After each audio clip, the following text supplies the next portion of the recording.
Voilà, frères et sœurs, nous sommes là encore une fois pour notre catéchèse.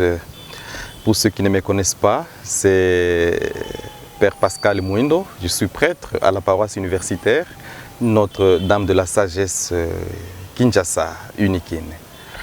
Voilà, la catéchèse d'aujourd'hui porte sur les paroles de Pierre, des paroles que nous aimons tant. Saint Pierre que nous connaissons dans le groupe des 12, qui était très enthousiaste face aux paroles de Jésus. Il répondait facilement, il réagissait facilement. Et voilà, aujourd'hui, nous allons parler de ce passage où Jésus veut connaître ce que les gens disent de lui. Il pose la question, qu'est-ce que les gens disent de moi? Ce texte, nous le trouvons chez Matthieu, chapitre 16, du 13e au 20e verset. Mais aussi chez Marc, nous pouvons les lire, au 8e chapitre, du 29e au 33e verset, où nous trouvons cette question, une question judicieuse que Jésus pose à ses disciples. Qu'est-ce que les gens disent de moi? La question vaut encore la peine d'être posée aujourd'hui, puisque nous, en tant que chrétiens, nous sommes appelés à répondre chaque jour, à répondre quotidiennement à cette question, pour dire qui est Jésus dans notre vie. Chacun doit arriver à le dire. Et voilà, à la question, quand il demande « Qu'est-ce que les gens disent de moi ?» Mais les disciples ils répondent. Ils donnent des réponses que les gens disent de Jésus. Ils disent, voilà, il y a certains qui disent que tu es Jean-Baptiste, que tu es Élie. D'autres disent que tu es prophète d'autrefois, que tu es ceci, que tu es cela. Ça, c'est extérieur à eux, ce qu'ils attendent dire. Mais voilà, et alors ils se retournent vers eux. Et pour vous, que dites-vous? Pour vous, qui suis-je? Et la question nous est posée. Et voilà, tu des disciples à ce moment-là, ils se taisent. Parce qu'ils ne trouvent pas qu'est-ce qu'ils peuvent dire à ce moment-là. Ils se taisent comme s'ils réfléchissent. Mais voilà, le courage de Pierre nous intéresse ici. Il se lève et il répond. La réponse de Pierre était de son temps. Il a écouté, enseigné, il a vu ce que Jésus a fait pendant ces quelques temps qui venaient de passer avec lui. Et voilà pourquoi il dit, tu es le Messie, le Fils de Dieu. Et voilà, Jésus aussi, il est émerveillé par cette réponse. Et voilà pourquoi il lui dit, ce n'est pas la chair ou le sang qui t'ont révélé cela. Mais cette réponse vient de la révélation de l'Esprit de Dieu. Et voilà pourquoi il lui interdit de n'en parler à personne, jusqu'au jour où Jésus va entrer dans sa gloire. La question nous est posée aujourd'hui. Pour vous, qui suis-je? Et chacun est appelé à répondre à cette question. Dans sa vie, dans son cheminement chrétien vers la sainteté. Pour vous, qui suis-je? Et donc la réponse va résulter de l'expérience de chacun avec Jésus. La réponse ne viendra pas des livres.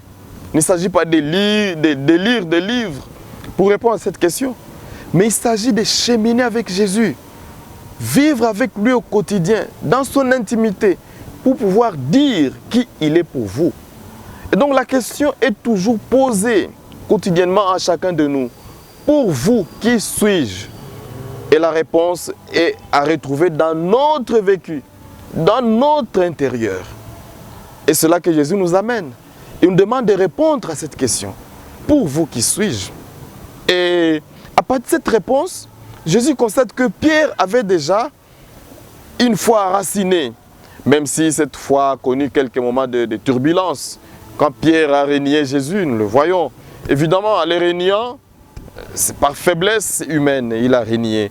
Mais Pierre va encore se montrer beaucoup plus fort quand il va pleurer. Il va pleurer. Et quand Jésus a vu cela, il a compris que cet homme avait vraiment la foi. Lui, il avait confiance en lui. Et à la résurrection, il va le restaurer. Il va l'appeler. Il pose 3 fois la question. Pierre, m'aimes-tu plus que ceci? Et la réponse de Pierre, elle nous étonne encore à ce moment-là. Parce que lui qui avait trahi le maître, quand il le rencontre, il pose la question, est-ce que tu m'aimes plus que ceci? Bon, Pierre va répondre dans sa faiblesse et dans son humilité, en reconnaissant ses faiblesses. Il lui dit, Seigneur, toi tu sais tout. Tu sais tout, tu sais que je t'aime. Et c'est à partir de cela que Jésus lui demande de paître ses agneaux, être les brebis, être le berger de ses brebis. Et Pierre va le devenir. Il va le devenir tout en reconnaissant la faiblesse humaine, tout en reconnaissant que c'est la grâce de Dieu qu'il nous faut pour conduire le troupeau qu'il nous confie. Et voilà pourquoi Pierre va désormais conduire ses troupeaux tout en reconnaissant, tout en ayant conscience de la fragilité humaine. Il ne sera plus dur vis-à-vis des autres, mais il va conduire les troupeaux dans la miséricorde. L'aspect de la miséricorde ne doit pas manquer. Donc il va supporter les autres, ceux-là qui se montrent faibles, il va les encourager dans la foi, afin qu'eux aussi puissent renouveler cette confiance que Jésus a pour nous et que nous sommes appelés à avoir pour lui. Et donc voilà, pour notre catéchisme d'aujourd'hui, chacun de nous est appelé à cheminer avec Jésus. Pierre a marché avec lui, mais le fait de cheminer avec lui ne signifie pas que nous n'allons pas passer par des moments difficiles, des moments de turbulence comme Pierre, lui qui a mangé, qui a bu avec le Seigneur, mais un moment qu'il a renié.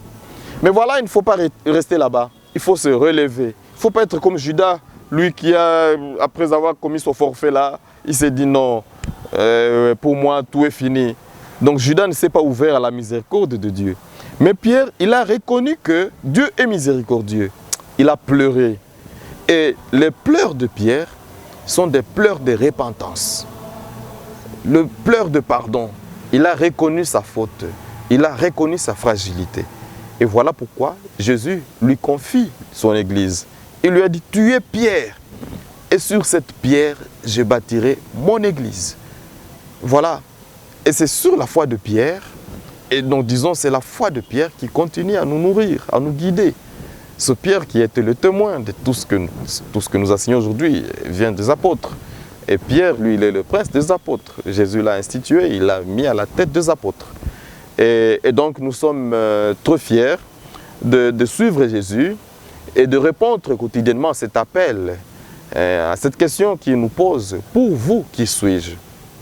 Et donc chacun doit avoir une expérience particulière. Nous ne sommes pas obligés d'avoir la même expérience avec Jésus. Non. Si nous voulons suivre Jésus parce que les autres l'ont suivi de cette façon, alors il sera étranger à nous. N'allons pas le comprendre. N'allons pas répondre à sa question. Mais que chacun de nous entre dans cette dynamique de la suite de Jésus, tout en recherchant à faire une expérience particulière avec lui. Chacun de nous va le cerner de sa façon. Peut-être il t'a sauvé de ta maladie, peut-être tout ce que tu lui demandes, il t'a répondu. Et alors c'est à toi de donner ta réponse. Cette réponse qui n'est pas obligatoirement comme celle des autres. Il peut être le sauveur pour celui-ci. Mais pour un autre, il est le guérisseur, il est le protecteur, il est le Messie, il est ceci ou cela. Donc chacun selon son expérience de vie. Et donc voilà pourquoi nous sommes appelés à soigner notre relation, notre qualité de vie avec lui. Pour que nous aussi, à partir de nous, que les autres se disent, ah donc c'est possible d'entrer en relation avec ce Jésus. C'est Jésus qui nous donne tout ce que nous lui demandons. Parce que c'est lui qui nous met en confiance. Et d'ailleurs, c'est encore l'épître de Saint-Pierre au chapitre, la première épître de Saint-Pierre au chapitre 3, le 15e verset, où Pierre lui-même nous demande d'être prêt à rendre compte de l'espérance qui est à nous, à quiconque nous le demande. Donc justifier notre foi. Donc chacun de nous est appelé à défendre cette foi, à la justifier, à quiconque nous demande de rendre compte de cela. Et donc que chacun de nous soit disposé, que chacun de nous puisse cultiver, affermir son intimité avec Jésus, afin que la réponse qu'il donne puisse résulter de son intérieur. Que cette réponse ne soit pas charnelle ou superficielle, mais que cette réponse résulte de notre expérience, de notre vécu avec lui. Que lui-même nous bénisse. Que ce Jésus que nous suivons puisse nous faire grandir dans la foi, dans son amour, afin que dans notre quotidien, chaque jour, chaque matin à notre réveil, que nous puissions être capables de dire « Tu es ceci, tu es cela, tu es tel pour moi, tu es mon Dieu, tu es tout pour moi ». Parce que la question est toujours d'actualité. 2000 ans après le départ de Jésus, il continue à nous poser la question. Pour vous, qui suis-je? Et donc, frères et sœurs, vous qui nous écoutez, c'est à vous d'entretenir votre relation avec Jésus. Il ne faut pas l'entretenir à suivre la foule, suivant les autres. Mais personnellement, individuellement, vous soignez votre relation avec Jésus. Il va vous montrer ce qu'il est. Et vous serez capable de dire aux autres qui il est pour vous selon cette expérience que vous aurez avec lui.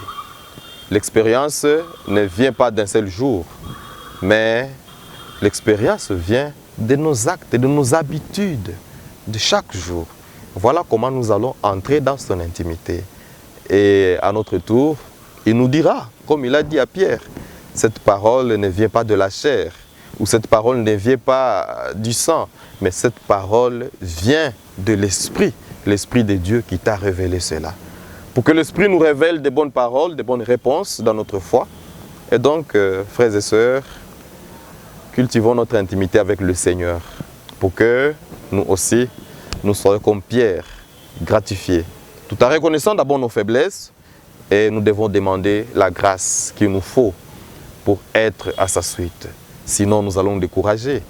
Mais le Seigneur nous montre que même dans les découragements, nous pouvons toujours nous relever, comme Pierre se relevait de son reniement, lui qui a régné Jésus 3 fois. Mais il se relevait et il a montré encore son amour pour le Seigneur. Et voilà pourquoi Jésus lui a laissé son église. Tu es Pierre, et sur cette pierre, je bâtirai mon église. Il a même dit que les forces du mal ne l'emporteront pas sur elle. N'ayons pas peur. Soyons confiants. Jésus nous a déjà dit que les forces du mal ne l'emporteront pas sur elle. Donc notre foi est apostolique. Notre foi est pétrinienne. N'ayons pas peur. Soyons fiers de notre foi catholique. Confessons-la partout. Et gardons notre relation, notre intimité. Oui, Pierre, en suivant Jésus, il pose la question, mais et nous qui avons tout quitté, qu'est-ce que nous aurons? Évidemment, tous, ils l'ont suivi avec, disons, cet intérêt, peut-être matériel, parce que n'oublions pas qu'Israël attendait le Messie, le Messie qui viendrait le libérer de cette occupation romaine. Et voilà, Pierre, comme aussi les autres, il pensait que Jésus vient établir son règne là-bas et chasser les Romains. Et il pensait avoir de bénéfices matériels, occuper des postes. Mais voilà, Jésus leur dit, vous qui avez tout quitté, vous aurez tout au centuple. Vous aurez le centuple de tout ce que vous avez laissé. Voilà pourquoi même Jésus lui a dit, vous allez siéger sur le trône et vous allez juger les 12 tribus d'Israël. Au début, ils n'avaient pas encore compris tous. Mais au fur et à mesure, ils comprenaient. Et Pierre avait confiance à Jésus.